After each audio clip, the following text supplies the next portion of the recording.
Hello everyone, welcome to Sipika Social Science classes. So dear students, in this lecture we'll discuss our part 2 of the topic impact of globalization in India. ये globalisation of India का जो impact है इसकी एक पहली video हम discuss कर चुके हैं. अब ये हमारा सेकेंड वाला पार्ट है जिसमें हम इसके नेगेटिव इम्पैक्ट पड़ेंगे, क्योंकि फर्स्ट वीडियो में हमने कंज्यूमर चाहे प्रोड्यूसर है और वर्कर्स है उन पर जो ग्लोबलाइजेशन का जो इम्पैक्ट पड़ा था वो हमने पॉजिटिव वे से डिस्कस किया था. अब देखिए, मैंने पहले ही बोला था किसी भी चीज़ के दो पहलू होते हैं, नेगेटिव और पॉजिटिव दोनों होते हैं. तो पॉजिटिव हम डिस्कस कर चुके हैं, अब हम करेंगे नेगेटिव इम्पैक्ट्स. तो स्टार्ट करते हैं students. Globalization has brought major challenges for a large number of producers and workers. जहाँ पर हम चैलेंजेस वर्ड यूज़ कर रहे हैं, चैलेंजेस का मीनिंग यही होता है कि कौन कौन सी प्रॉब्लम्स फेस करनी पड़ी प्रोड्यूसर और वर्कर्स को, किसके किसकी वजह से, ग्लोबलाइजेशन की वजह से. तो अब हम दो प्रोस्पेक्टिव पढ़ेंगे, एक वर्कर्स के प्रोस्पेक्टिव से और दूसरा प्रोड्यूसर के प्रोस्पेक्टिव से. तो वर्कर्स में हम एग्जांपल लेंगे स्टोरी ऑफ शीला और उसने क्या प्रॉब्लम फेस की, और प्रोड्यूसर्स में हम पढ़ेंगे स्टोरी ऑफ रवि और उसने क्या प्रॉब्लम फेस की थी. स्टूडेंट्स, ये आपके एनसीईआरटी की बुक में दोनों स्टोरीज दी हुई हैं, शीला की भी और रवि की भी. ये स्टोरीज हमने सिर्फ डिस्कस करनी है, स्टोरी लिखने को नहीं आएगी आपको पेपर में. स्टोरी से आपको क्या सीखने को मिला, सिर्फ आपने वो देखना है कि स्टोरी से क्या पता चलता है. कि हम एक एग्जाम्पल के थ्रू समझने की कोशिश करेंगे कि वर्कर्स और प्रोड्यूसर्स को क्या प्रॉब्लम फेस करनी पड़ी ग्लोबलाइजेशन के थ्रू. तो स्टार्ट करते हैं. पहले हम स्टार्ट करें small producers. Small producers. For a large number of small producer and workers, globalization has posed major challenges. अब हम रवि का एक एग्जाम्पल लेते हैं. रवि क्या था? रवि एक इंडस्ट्रियलिस्ट था, छोटा इंडस्ट्रियलिस्ट था. उसने लोन लिया बैंक से और अपनी कंपनी स्टार्ट की कैपेसिटर बनाने की 1992 में. उसमें कैपेसिटर क्या होता है? कैपेसिटर था are use in many electronic home appliances में यूज़ किया जाता था कि जिससे कि वो प्रोडक्ट अच्छी तरह से वर्क कर सके. ये as a raw material use होता है.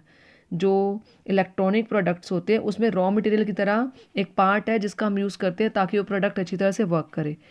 तो उसने 3 साल तक इतना ज़्यादा अपना बिजनेस एक्सपैंड कर लिया और 20 वर्कर्स उसके नीचे भी काम करने शुरू हो गए.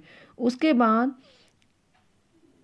हमारे को WTO ने प्रेशराइज करना शुरू किया कि आप ग्लोबलाइजेशन करो, अपने ट्रेड बैरियर्स हटाओ, दूसरी कंपनीज को चांस दो अपनी कंपनी में आने का. क्योंकि दूसरी कंपनीज अगर अब अपनी कंपनी में प्रॉस्पर हो चुकी थी, अब वो अपनी जो ब्रांचेस थी वो हमारी कंट्री में ओपन करने चाहती थी. तो WTO ने प्रेशराइज किया कि आपको ट्रेड बैरियर्स रिमूव करने पड़ेंगे. तो जब ट्रेड बैरियर्स रिमूव किए तो उसके जो क्लाइंट्स थे जो उससे कैपेसिटर परचेज करते थे, टेलीविज़न कंपनीज थी जो उससे ये वाला कंपोनेंट परचेज करती थी बल्क में टेलीविज़न बनाने के लिए. अब उसने क्या किया, किसकी तरफ वो क्लाइंट्स मूव हो गए? MNC की तरफ मूव हो गए, क्योंकि MNC उनको चीप रेट पर चीज़ें प्रोवाइड कर रही थी.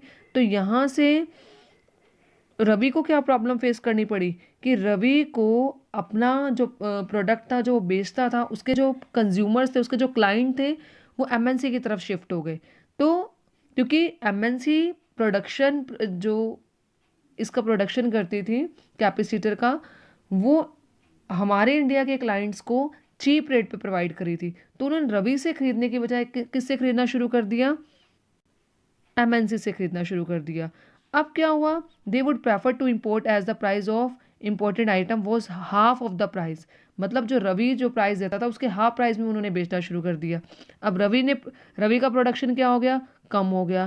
पहले उसकी कंपनी में वर्कर कितने काम कर रहे थे? 20 वर्कर्स काम करते थे. अब उसकी कंपनी में कितने वर्कर्स रह गए? अब उसकी कंपनी में रह गए 7 वर्कर्स रह गए हैं. 7 वर्कर्स की बाकी जो 13 वर्कर्स थे उनका भी काम छूट गया. और कुछ यूनिट्स ऐसी थी जो MNC के आने से बंद भी हो गए.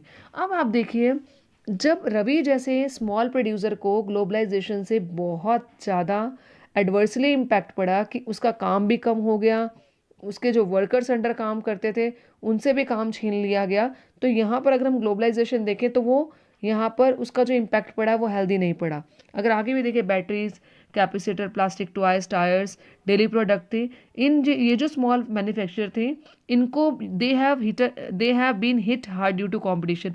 उनको भी बड़ा इसकी वजह से इफेक्ट पड़ा, और कई ऐसी कंपनीज थी जो तो शट डाउन हो गई हैं और उनके कुछ वर्कर्स की जॉब भी छूट गई है, तो वो बंद हो गए थे। तो अगर हम प्रोड्यूसर के प्रोस्पेक्टिव से देखें, स्मॉल प्रोड्यूसर के प्रोस्पेक्टिव से देखें, तो बहुत सेटबैक लगा है स्मॉल प्रोड्यूसर को।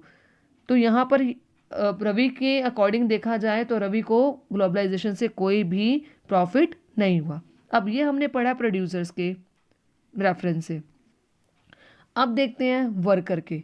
अब वर्कर में हम स्टोरी लेते हैं सुशीला की।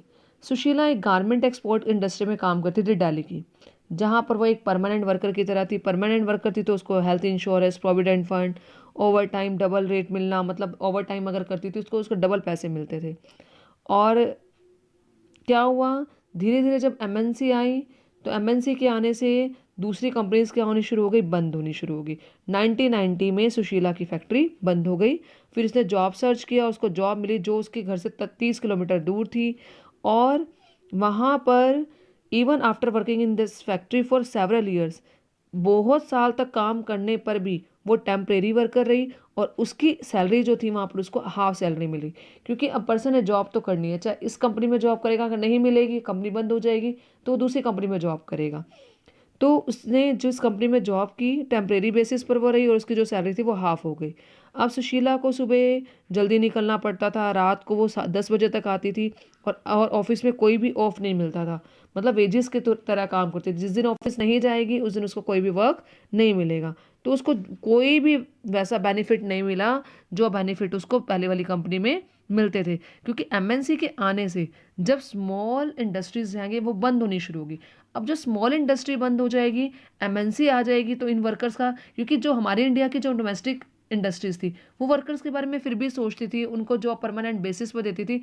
पर एमएनसी ने फ्लेक्सिबिलिटी और आवर्स की डिमांड की थी कि फ्लेक्सिबिलिटी होनी चाहिए आवर्स में, जितना टाइम काम कर रहे हैं उतने टाइम की सैलरी देंगे, और जब मर्जी चाहे वर्कर्स को निकाल सकते हैं, जब मर्जी चाहे वर्कर्स को ले सकते हैं। तो इससे वो परमानेंट बेसिस पर नहीं रहे, वो टेम्परेरी बेसिस में रहे। अब इसकी वजह से क्या हुआ, सुशीला जैसी वर्कर को क्या इफेक्ट पड़ा कि उसकी अपनी कंपनी बंद हो गई। अब उसको लंबे टाइम तक काम करना पड़ता था, जो उसकी घर से भी काफ़ी दूर था, और उसकी वेजेस भी कम थी। तो अगर वर्कर्स के भी हाथ पे सोचे तो सुशीला जैसे वर्कर को भी इससे सेटबैक हुआ, इससे कोई प्रॉफिट नहीं हुआ। तो स्टूडेंट्स, ये मैंने आपको दो स्टोरीज बताई हैं। एक रवि जो प्रोड्यूसर्स की तरह वर्क किया, जिसका एमएनसी के आने से उसका प्रोडक्शन बंद हो गया, क्योंकि एमएनसी जब आई थी वो प्रोडक्ट वो हाफ रेट पे बेचना शुरू कर दिया उसने हमारी कंट्री में। तो जिससे रवि जैसे प्रोड्यूसर को लॉस हुआ, तो उसकी खुद की इंडस्ट्री में वर्कर्स भी कम हो गए और उसका प्रोडक्शन भी कम हो गया, और कुछ इंडस्ट्रीज थी वो बंद ही हो गई। और अगर हम सुशीला जैसे वर्कर की बात करें, सुशीला जैसे वर्कर को अब काम भी ज़्यादा करना पड़ता था, उसको सैलरी भी कम मिलती थी, उसको जैसे पहले एडवांटेजेस या बोनस वगैरह मिलता था वो अब मिलना बंद हो गया। अब देखते हैं इसकी वजह से क्या कंक्लूजन हुआ। अब हम वर्कर्स के पर्सपेक्टिव से भी पढ़ चुके हैं और प्रोड्यूसर्स के पर्सपेक्टिव से भी पढ़ चुके हैं। अब देखते हैं हमारा क्या कंक्लूजन निकलता है। अब देखिए, जब एमएनसी आई है कंपटीशन बहुत ज़्यादा बढ़ गया। अब कंपटीशन की वजह से स्मॉल प्रोड्यूसर थे वो उसको compete नहीं कर पाए। compete ना करने की वजह से वो इंडस्ट्रीज बंद हो गई। तो ये तो हमें नेगेटिव इम्पैक्ट पड़ा प्रोड्यूसर को, ठीक है। अब एमएनसी के आने से, अब एमएनसी आई है, एमएनसी ने अपना यहाँ पर इंडस्ट्री इस्टेब्लिश किया है। एमएनसी अपनी इंडस्ट्री यहाँ पर क्यों इस्टेब्लिश करेगी, ताकि उसकी प्रोडक्शन की कॉस्ट उसे कम पड़े। अगर बात करें, एमएनसी ने जब यहाँ पर आके अपनी इंडस्ट्री लगाई, गारमेंट इंडस्ट्री की बात कर लेते हैं। गारमेंट, क्योंकि सुशीला गारमेंट इंडस्ट्री में काम करती थी, गारमेंट इंडस्ट्री एस्टैब्लिश करी यहाँ पर। तो Indian garment exporter try hard to cut their own cost. अब उनको ये था कि हमारा प्रोडक्ट ज़्यादा से ज़्यादा फॉरेन की कंपनी परचेज़ करे, क्योंकि स्मॉल प्रोड्यूसर्स वैसे ही शट डाउन हो गए थे। और जो सप्लायर था, सप्लायर ये चाहेगा कि मैं फॉरेन कंपनी को सर्विसेज प्रोवाइड करूं, पर मैं सर्विसेज प्रोवाइड तब फॉरेन कंपनी लेगी जब मैं कॉस्ट कम करके बेचूंगा। अब कॉस्ट कैसे कम होएगी, रॉ मटेरियल अब आप जो ले रहे हो उसकी कॉस्ट तो कम कर नहीं सकते। तो कॉस्ट कहाँ से कम होगी, कॉस्ट होगी लेबर से। अब जो लेबर की कॉस्ट है वो उन्होंने कम देनी शुरू कर दी। जैसे earlier a factory use to employ workers on a permanent basis. पहले जो इंडस्ट्री थी परमानेंट बेसिस पर वर्कर्स को काम देती थी, अब वो किस पे काम देती है, टेम्परेरी बेसिस पर काम देती है। ताकि उसको वर्कर्स को पूरा साल पे ही ना करना पड़े, पूरा साल उनको सैलरी क्या, अब वर्कर्स को सैलरी कम मिलेगी तो उसे प्रोडक्शन की कॉस्ट क्या हो जाएगी, कम। अब जो वर्किंग आवर्स हैं वो भी उन्होंने लंबे कर दिए, नाइट शिफ्ट्स भी चला दी। अब वो काम कब मिलता था रेगुलर बेसिस पर वर्कर्स को, जब सिर्फ पीक सीजन होता था। पीक सीजन मतलब जब उस प्रोडक्ट की डिमांड होती थी। जैसे हम देखते हैं दिवाली वाले दिन पे लोग बहुत सारे लोगों को भर्ती कर लेते हैं, काम देते हैं, ये प्रोडक्ट्स बनाओ वो प्रोडक्ट, और दिवाली के जाते ही, क्योंकि दिवाली में परचेजिंग लोग बहुत ज़्यादा करते हैं, तो इन स्मॉल प्रोड्यूसर्स को काम मिल गया, वर्कर्स को काम मिल गया, और दिवाली फेस्टिवल सीजन खत्म होने के बाद उन वर्कर्स को वहाँ से शॉप से या उस फैक्ट्री से निकाल दिया जाता था।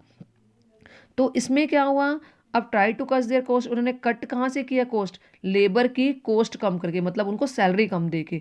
तो ताकि क्यों, क्योंकि अगर कॉस्ट चाहिए एमएनसी को कम, तो उसके लिए वो क्या देखेगी, चीपेस्ट सप्लायर देखेगी, कि जो उसको कम दाम में सप्लाई करे, जो उसको कम दाम में सप्लाई करे उसी को वो अपना टेंडर देगी, ताकि उसको प्रोडक्ट कम मिले।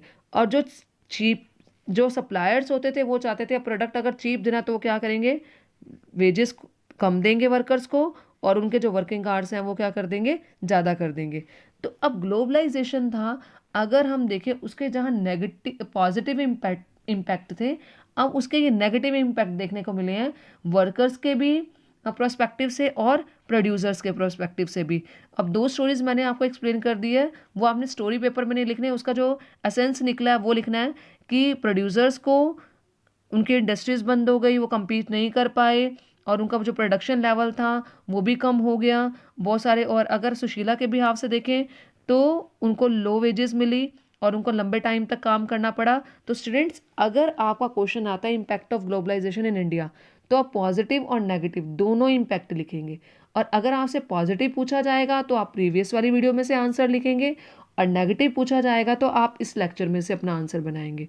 Okay students, thank you. अब नेक्स्ट वाली वीडियो में हम डिस्कस करेंगे SEZ, मतलब स्पेशल इकोनॉमिक जोन्स, जो आपका एक अलग से टॉपिक है, पेपर में आ जाता है उसके ऊपर भी क्वेश्चन, तो हम वो नेक्स्ट वीडियो में डिस्कस करेंगे। Thank you students.